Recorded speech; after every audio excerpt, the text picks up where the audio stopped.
Ladies and gentlemen, Playwright and GitHub Actions.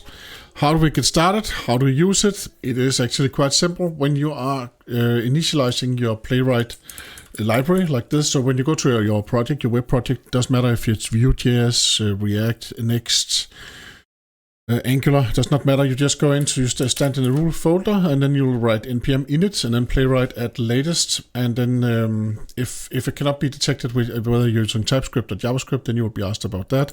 You press enter, yes, and then what you end up with a test folder like this, and then you end up with a lot of tests. You end up with one example test file, and then of course you can create your test from there. Watch my other video about that, because this video will be about the CI/CD part, the GitHub workflows, because what is also created automatically, and you will get this template for in the .github folder, in the workflows folder, and then you will get a Playwright YAML file. And I have moved it because I have this is a module project I have right here, so I have multiple modules in it.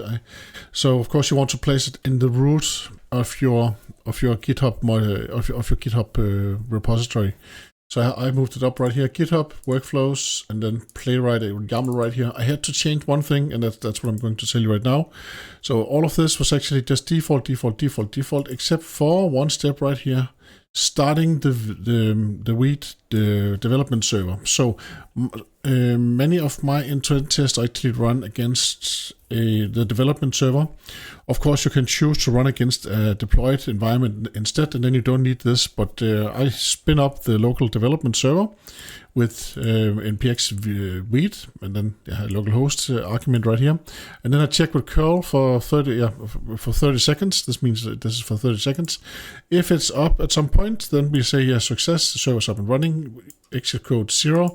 If you don't know it, then exit code 0 means everything is fine, and anything else than 0, non-zero, means that there is an error. So after 30 seconds, then we would end up right here with the log where we could see the error, and then the error will be printed in the GitHub log instead. So, but usually then that goes fine, and then we start all of the tests, and then that's actually it. So it's quite straightforward. If you don't know much about GitHub Actions, then you can use something like that is called Actions, and then for instance up here we have a good example. Uses Actions checkout version 4. This just means that it will check out the code, and you can look up all of these actions, the available actions in GitHub's documentation. There are a lot of actions. This one means that I want to have latest. I want to set up Node, and it should be. The Node version should be the long-term supported version that we have right here. Again, all of this is default. You just get this this is created automatically when you are initializing Playwright. Just copy paste this part right here. If you also have a local development server that your test runs against. You can have multiple workflows. That's the other thing. I actually have another workflow right here that builds and deploys my application. This build and deploy application right now doesn't care about the result from Playwright. What it does do then, both of these workflows right here, these will both run no matter what. And then I'll get an email, an angry email, if one of them fails, and that is enough for my situation right now. That means it will still deploy the version. I'll just get an angry email that my end-to-end test failed for some reason. If they do so, if you want to have them depend on each other, so first you were testing, then you can actually have your jobs so they need each other. It's quite simple. You just look up the need. So that means that you will have one job that is named test right here, and then you have one that is named build, and then you will say need, and then you will have another one that says deploy, which needs the build. Okay, let us try to do a change and then see what actually happens. So I have my web project right here. I'm using WebStorm. So what we can ask Codex to, and I have my web page right. Here's my webpage. I have some articles. I have some articles about regarding Scala. So I could say that maybe I want to group the Scala articles under the same menu point, so that we can tell Codex to do that. So if we are too lazy to do that ourselves, please group the Scala-related articles in its under its own menu item in the menu burger, and then Codex will then start working on that. Then when we're done with that, then we can push that code, and then we will see something happen. We will see that this is your GitHub repository. This is my GitHub repository right here, my ekim in 1977-11, and then in this situation it's Code Investigator Infrastructure. Then you have a menu, you have a tab named Actions, and this is where the magic actually happens. Here we have the workflows, and you can have multiple workflows just like I have right now.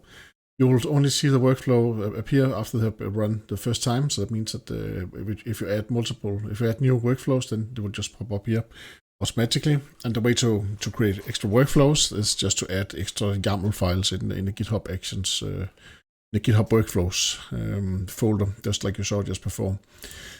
And then you can click each of them, and you can see, how did it go? When did it fail? When was it okay? And what was output? You can also go check out the logs.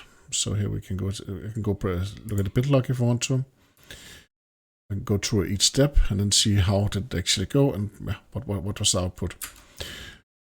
So let us just see if something happened right here. So let me refresh my page on localhost. Here's my web development server. So here we have Scala. So now it is. It is okay. It's grouped. It's okay for this situation right here. This example. So my Scala articles are now grouped. Scala group.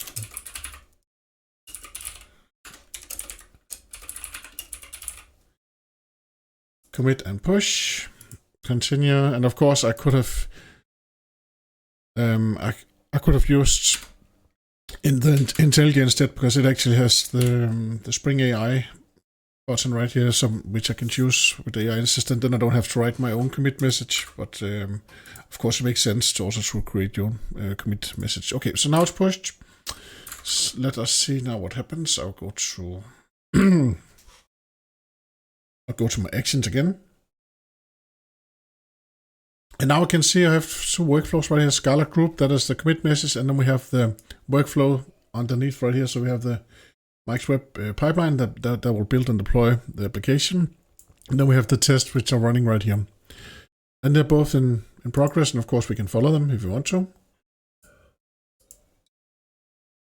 The GitHub pipelines, it is quite awesome. It is easy to follow. It doesn't show too much. It also doesn't show too little. It does exactly what it should, and it's they have all of these actions, which are built-in actions, which are really cool. So if you want Java installed, then you just say uses Java, and if you want Node, then you just say uses Node.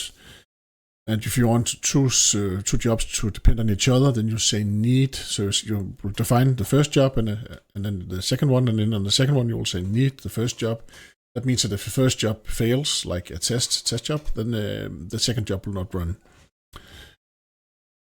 Okay, so I'm still running the test right here. So let us go out and see. We can go look at this workflows right here again. So if I go to this one right here. Thank you very much for all of your likes and for all of your comments, and thank you very much for watching, and I hope to see you again soon. And thank you for being you. I just want to go through these jobs right here. So here we have the test one here. We say that we want to go to a working directory. So this is because I'm not, my web application is not in the root folder. So I need to go to web and then Koi web. That is a working directory. So that was actually another change that I had to do. I had to do this change right here. And I also had to do this change right here with this start read server. Then we have some steps, we have some users, check out the code, set up Node, and use long-term supported.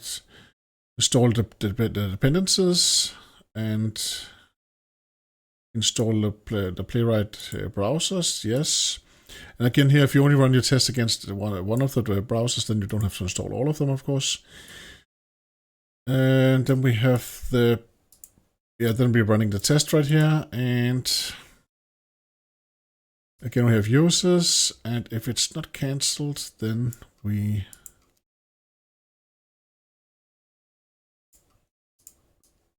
go to this path right here. So that then we add the reports into this path that we have right now.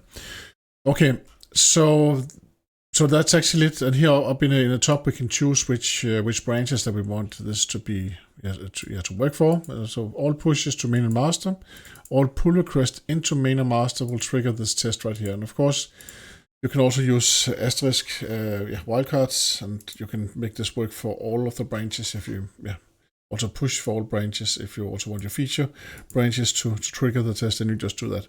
Thank you very much for watching, and hope to see you again soon. Bye bye.